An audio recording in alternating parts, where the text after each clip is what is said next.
Hi, this is Steve Addison for the Movements Podcast, the podcast for people who want to multiply disciples and churches everywhere. Today we're just outside of Athens, Greece in Porto Rafti, and we're talking to Troy Cooper about the difference between recruitment and movement to mobilization. We're not seeing people recruited. We're seeing people invited into the Great Commission. I think that's what one of the things training does, inviting people into the Great Commission and watching them obey the Lord in that. You know, we want to see that there's a calling on their life from the Lord that is usually met with sacrifice. It's going to cost something. There's character that is affirmed, but, you know, especially under duress, the duress of ministry and the hardships that this kind of work brings, and that their competency in doing, you know, 0 to 1 pioneering work, networking, training, that they're growing into that. And then lastly, they're the community, like they have relationships around the work. And so just it's been amazing to watch the fruit of that in a number of places, where anyone from a teenager like my kids, or Ross Ramsey's kids, or, you know, a number of kids, you know, across the U.S. they're obeying the Great Commission, and they're getting to run after that in community. Can you give us a story? Maximilian, you know, we're at the skate park with our kids in Southern California, and this 19-year-old hippie pro skater has got, you know, this t-shirt that's got scripture on it. And I'm watching my kids, you know, skate, and I'm like, hey man, nice shirt. And he thought I was making fun of him. So he sits down and he shares the gospel with me. And so I was like, hey man, like, we love the Lord. He's like, me too, man. And I said, we love to make disciples and help people, you know, start churches and just obey the Great Commission. And he said, I have been praying and fasting for God to lead me to a community where I could learn how to plant churches. And he's like, I've been a believer. I think he'd been a believer for just under a year, and he had led 11 people to faith. He's like, I want to know how to disciple, and I want to know what to do with those people. So we didn't recruit him. You know, we invited him. Like, hey man, walk with us. What time tomorrow you want to get together? We met up for coffee, and by that time in Southern California, there was a church meeting almost every night somewhere. And so we got in the Word together, but then we would visit a different church each night in a home. And he was seeing the 3/3, you know, format, you know, and he's seeing like the fruit. He's seeing new believers like participating in leadership roles within their 3/3. He's seeing them get together outside of the gathering, you know, to share the gospel, to get in the Word together, to disciple. He's watching all this play out. So he's learning, you know, in community. And then I think the next week, he wanted to go down to the city, like it's about an hour south. And, so we went down with him to Oceanside, and he led some guys to Christ, and my sons, Malachi and Isaiah, were like, hey man, like, you got to follow them. You got to walk them. He's like, oh, that's right. That's right. So they trained him in the 411 and ran to Christ, and we would go back down and walk. And so I don't know, after, I think it was like maybe a month or two of that, he just felt compelled by the Lord that he was supposed to go back to Phoenix. And so Maximilian went back to Phoenix, and he led his twin sister to faith. And he began to gather some of those people that he had shared with before. And based on what he had learned, you know, from Zeal and other churches in LA, he went and he started with the 411, the commands of Christ, using a tool like the church circle to just discover ecclesiology from Acts 2.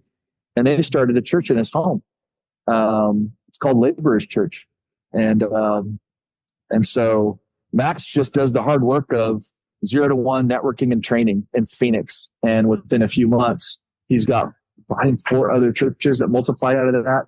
And God brought Bruce and Caleb into his life. He started, it's like when we have needs, it's like, what do you do? It's like, well, he was praying and fasting, and God provided that. So he learned that, like, hey man, if I he's like, I really want some other leaders. I got a lot of heavy lifting with some new disciples.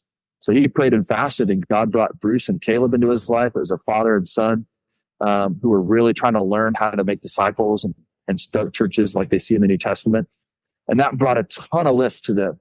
And so they got other churches that are starting to begin to form around Phoenix, and a number of, Caleb was a student at GCU. And so now they're starting to see some college kids. They got like a pipeline for leaders, if you will, out of that college campus. And, it's a lot of Gen Z people. And then the parents, kind of like what happened at Zeal. Their parents and their grandparents and their siblings are like, man, I see what's going on in your life. I want to be a part of that, So you got parents and grandparents involved. So then fast forward, he marries Sydney. He gets a wife out of this. And a year later, they feel compelled to follow some relationships across the country. So Max and Sydney get in their vans. They get some, it was funny. They got some strategy funds that were provided for them, and to help just cover gas and stuff. And they went to multiple cities. I think they went to Colorado. They went to New Orleans. They went to Florida. They went all around the U.S. They went up to Michigan to the skate conference there, and all along the way they're doing 0-to-1 networking and training. And leaving behind either disciples or bands or believers that are trained. And so yeah, they were invited into the Great Commission. And then somewhere along the lines, I'm watching that they're clearly called. I'm seeing their character develop. I'm saying Max and Sydney now, like as a Meg double, is phenomenal. I'm seeing the competencies, really be developed, and then the community, like they've got multiple people that they could lean on, and then they let us know, like, hey, I think that the Lord might be calling us to go after Europe, and we were also praying along the same line. So I was like, hey, let's follow the Lord out there. So, but before they went, we saw those 4 things in their lives really accomplished.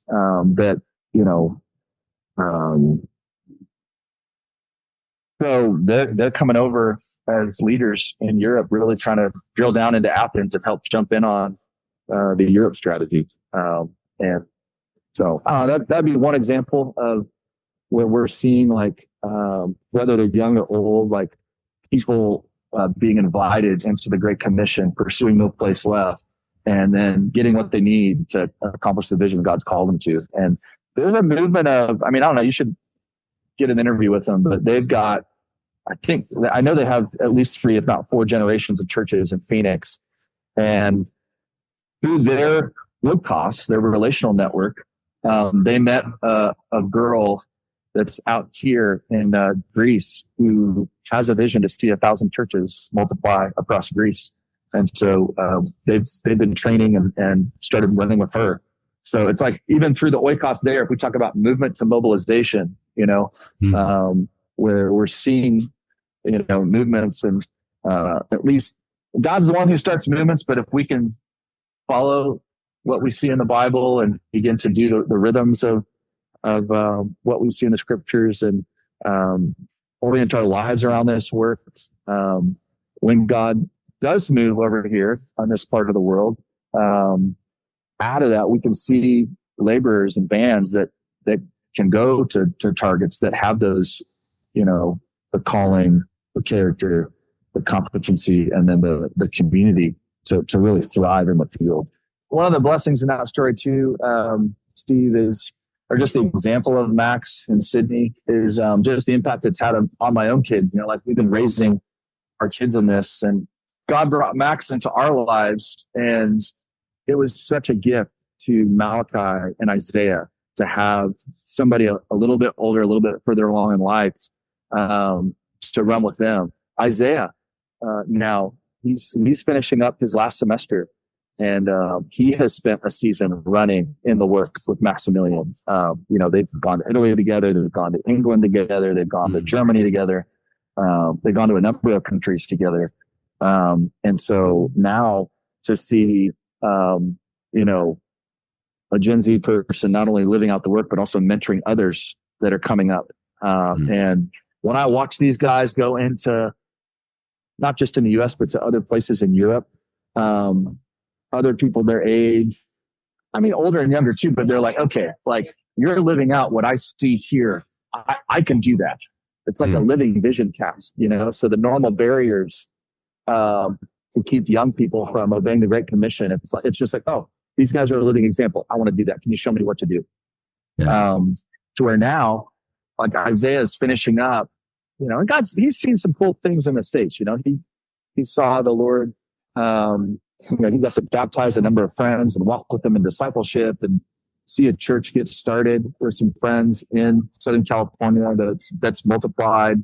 They got to go over to be with you guys in Australia, New Zealand, and, you know, like cast some vision. Him and Noah got to cast some vision to a bunch of church planners in Australia and New Zealand.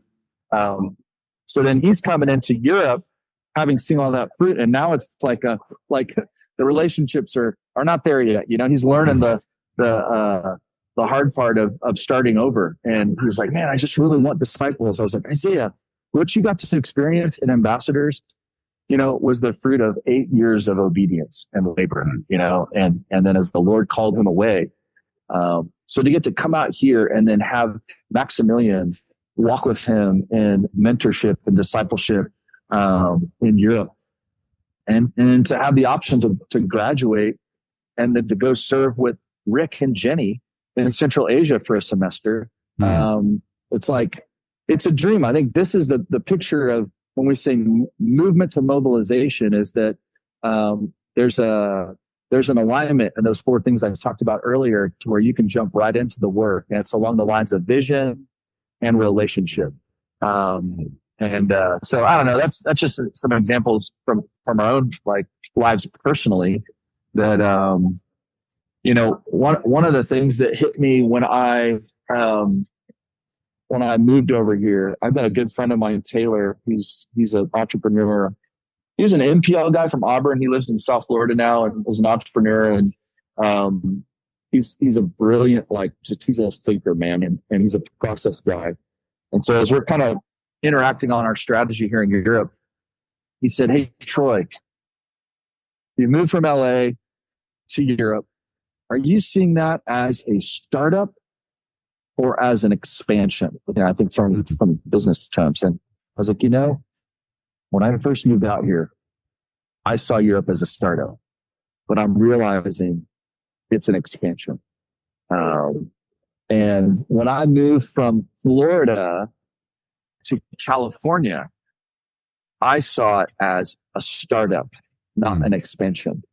And here's what I mean by that. It was like, you know, like we got sent out of Florida, you know, the relationships I was coaching across the US, and it was well intentioned. It was like, I got to drill down in LA. And it was the right thing to do. But I think completely like saying I've got no time or budget to stay involved, and to basically, I think what I would have done, I would have included some on my calendar and on my budget, having the guys in South Florida come out within the first couple of years, bring some Timothys, and jump into 0 to 1 networking and training with us out there. I mean, we went out with Rick and Puck, so we came as a band, as a mob, but I think it would have been helpful to have them come from Florida, Puck's guys come from Boone, Rick's guys come from Jacksonville, and enter into that work with us, you know, maybe like once or twice a year. It's not like every month. Yeah. And then vice versa. We go back to those places with some Timothys, you know, around 0 to 1 networking and training. 0 to 1, I mean, just like the pioneering. And this strengthens both sides, you know, and we, to some extent, I mean, we teamed up with the Utah guys, with Matt and Tyler and Logan and those guys. And that really helped us there locally.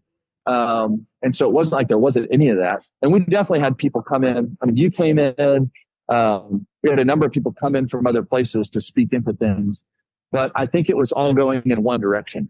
Like we weren't, and so I think when we talk movement to mobilization and the Great Commission pipeline, I think part of my role as an SC or a laborer that gets sent is I need to include in my calendar and in my budget um, some intentional activities with people from those places around 0 to 1 networking and training. Mm. So I had that aha. And when my buddy Taylor asked me that question. And so we started to, I was like, okay, when I have an opportunity to go back to the States, I need to maximize that time and get to those places and, cast vision for gaps, learn from what God is doing and invite people around 0 to 1 networking and training. So I was just in LA.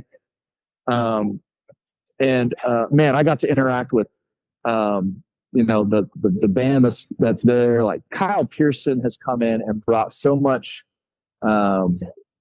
just lift and clarity, thinking through targets. He's holding the map across the city. JT and what God's doing through that Neighbors and Nations network and the vision that they have. Really, JT has been really thinking through just catalytic coaching calls that have formed to apostolic banding and just what does that look like? I mean, one of my big takeaways was they're like, hey man, the apostolic band does not have to be a church together. I think when you're going into new areas, like you don't have a choice, but it just allows people to come from different networks and band together. I thought that was an aha takeaway for me. But they've been doing some rhythms and activities around, large like area bands and local bands that were really insightful. Another thing they're doing is there's emerging, because at Zeal they've appointed elders, and so I was just asking, like, what are the elders in those churches doing, and how are you, serving and supporting those guys, like, and so they've got like similar. They have like a shepherd. They've got some calls for shepherds, but they've got like a Barnabas couple that goes around and encourages, the shepherds within their network. And so I'm learning from what's going on in there, because we're still kind of there's a lot of stuff God's doing in Europe, but the work that we're affiliated with is new, and they're kind of encouraged about what's going on in LA. And so I'm going back and I was like, man, it's like there's even more and it's more developed and they've got new insights. And so if I just said, see ya, I'd miss out on the lessons learned. And the guys in Europe are only hearing it from my perspective. When I'm having them come out and swarm with us or network with us or, pioneer with us, like these guys are able to speak into, and then we got these relationships formed. So another thing that's happened as we've, with movements and mobilization in mind is we had some folks from LA come out and NRM with us, non-resident missionaries. So they're coming out and swarming with us. We did like a missionary journey in Poland, Czech Republic, and Germany. And it was, we were vision casting and we were training and we were pioneering. So we were doing all those activities. And, Steve, it was amazing. Like they're seeing a band operate together. And that was like a number of them talked about it. Like, wow, we see not just what you're saying, but how you're saying it and the way you guys interact with each other, like the relationships that you guys have. And God's speaking through them. They're bringing fresh insights from what's going on over there. And, but it also kind of pokes some of them on the heart, like, hey, I think I might be called to come over here. And so, my daughter and her son, they came out a few times to help us with some work, and they have discerned the Lord's calling them to come and focus in on Europe and drill down in a global city. And, but see, now we're starting to see that Great Commission pipeline being formed. It's not out of recruiting, but out of invitation around vision and relationship. We also had a couple guys from Zeal, Tyler and Josiah, just two awesome guys, love the Lord. They both either had a job or students, and so they had the summer. So they came out 7 weeks, but the church that the Zeal like helped raise some funds for them, and they came out on their own time and swarmed with us with Russell in the UK. They came out to Greece and swarmed. They went to Czech Republic and jumped in and served those folks. They went to Germany and did some swarming. And they spent their summer coming and doing the work of a missionary. And one of those guys is like, man, I feel like the Lord might be like giving me a vision to go to New York City. Well, that's not a fail if they don't come to Europe, because it's not like we're not recruiting them.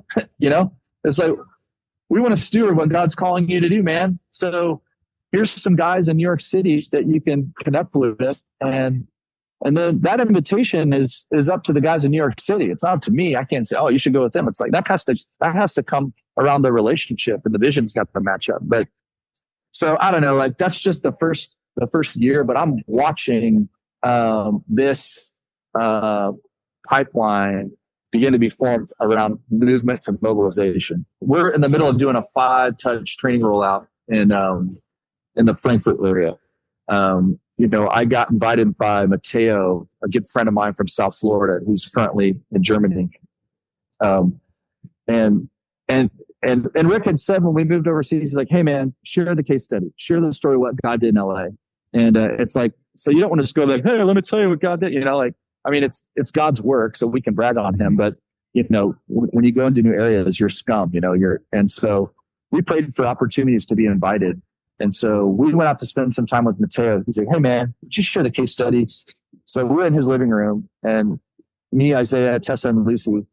And there's probably 7 or 8 people that were there, a mix of some missionaries. In fact, one of my buddies, Andrew from Greece, was there. And I'm like, hey man. But there were some Germans that were there. And there's this big 6'5" German he heard the case study from LA, and he was just like, this is what Germany needs. He was so fired up. He's like, to hear this kind of story, like we see in the New Testament from like the Western context, from a place like LA, it was just like, he's like, we need this. Will you please come out and share this? And so, I think a few months later, it was, and me, Isaiah, and then Jordan, and then Maya and DJ, we went out there and we got to cast vision to a room full of mostly Germans, sharing the case study. But it was in 3D. It wasn't just me telling it. It was all of them telling it. And they were like representing different generations of churches on the case study. And afterwards, a number of them were like, can you teach us? Can you train us? Can you show us what, it wasn't just like, wow. It was like, okay, we want to do this. Can you show us what you did? We started a 5-touch training rollout, and we're swarming with like, Kevin and Shannon Sweeney. They're awesome. They're at the IMB. They were with us, in Riverside with Jordan for a season when they were stateside. Mateo and his band from Cologne. And so we're going to interact with, a number of folks. So, it's your standard 12-month training rollout that we've been using. I know not everybody uses it, but it's 4-on-1 commands of Christ. We model it, and then they do the commands. We come back 3 months later, and then we do a practice with them. We show them the trainer principles, and we assist them in leading their own, gospel conversations training with the 4-on-1 and the commands of Christ. And then they go do the same thing. Go share the gospel, train people, and the 4-on-1 and the commands. We come back to 3rd touch, and we watch them lead it. And then it's like, all right, train it. And this is where we start to see the band begin to form, because in a traditional church or setting, like it's like, I've been to one once, why would I go to it again? But what you're looking for is who are the people that really want to jump into the Great Commission work, in a pioneering setting. And then it's like, all right, run the play, go share the gospel, go train people. And then we come back 3 months later and we do an intensive, 4 fields intensive, really digging into principles. And then we leave with a 3-year plan. Then we come back 3 months later and we do a mid-level, which is probably all guys. And then they go into a coaching marathon. So we've been doing that in Germany. And oh my gosh, Steve, like it's been incredible. Like to get to swarm with folks from the US, to get to swarm with laborers that are on the ground or in other parts of Europe. Like there's a hunger, and they're seeing it out of these festivals. It's incredible. And we can give a whole nother update on Europe here soon. But one story I want to tell you related to the mobbing and the band piece.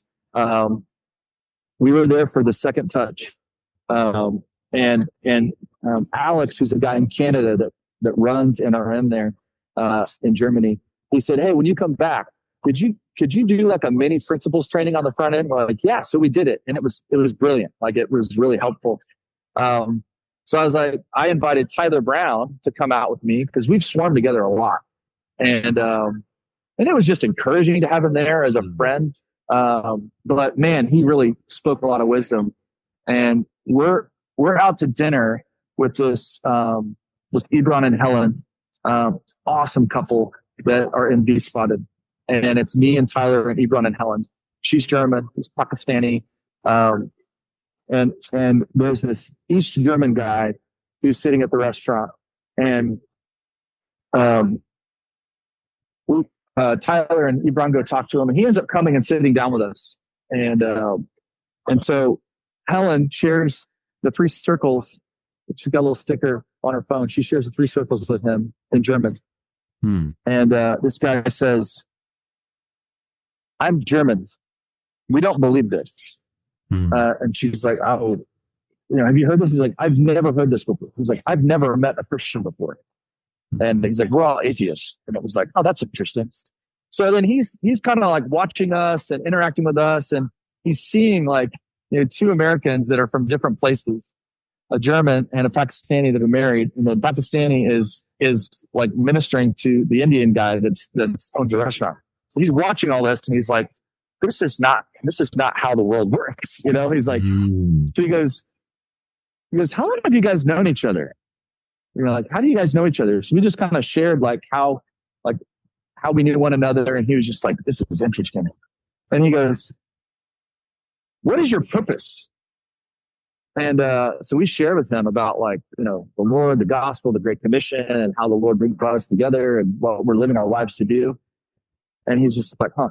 And so then like, I don't know, an hour later we're leaving, and he goes, "How many are there of you?" I was like, "What, Christians?" He goes, "Yeah." I said, "Millions." He's like, "Really?" Huh. So we said, "Hey man, we're meeting again tomorrow morning at a cafe to talk strategy with some guys. You're welcome to come and join us." And he's like, "I'm supposed to leave town, but I'll I'll see." Well, he shows up the next morning, and he's like, I've never met anybody like you guys. Like, and he's like, I changed my plans. And so then he meets a guy who just moved over from Mexico City, a Mexican guy who's there to reach, a 100 people group there. And then another German, and he's just like, "Who are you guys?" And he's like, "I'm moving here in 3 weeks." And the local brother's like, "Hey man, when you come here, let us know. We'd love to help you find a place." And then Tyler split off with him and spent an hour really explaining the gospel to him from the Word, and just to really like drill down some clear truths from the Bible with him. And he comes back from that, and he's just like, you can just tell he's just kind of stunned. Well, he leaves. He comes back 3 weeks later. This new band that has formed around, from they knew one another, but they banded together around the local work there in V Spotted from the training. They receive him, help him get set up. Ebron does this missionary journey, and the guy goes with him, like as an East German lost guy, just kind of mobbing with this band. And so like that just really stood out to me, like what uniting around vision and relationship with clarity can do. And we're seeing this pipeline built from movement to mobilization. Well, if you're enjoying the Movements podcast, why don't you give us a hand and help get the word out through social media or any form of communication? Why not let someone know about the Movements podcast today? I'm Steve Addison for the Movements podcast.